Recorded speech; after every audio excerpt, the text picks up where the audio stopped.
Hi guys, welcome back with me again in this channel. On today's video, I'm gonna show you how to match cut or do the auto beat on CapCut.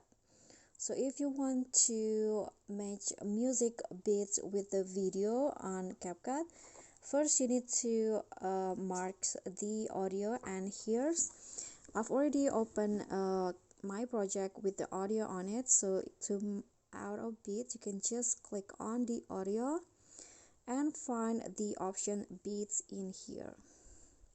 Okay, so here the auto beat is on here, so you can just click on this auto generate options until it turns to blue, and the beats of the song will show up like this. Then after that, you can just click on a check icon after you choosing the beats.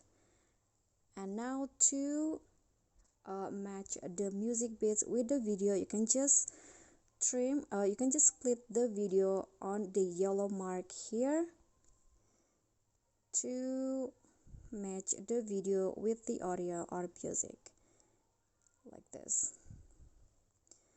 Okay, so that's all from me. Thank you so much for watching. Please don't forget to subscribe to this channel, like this video, comment, and also click on the thanks button. I'll see you all on the next tutorial. Bye bye.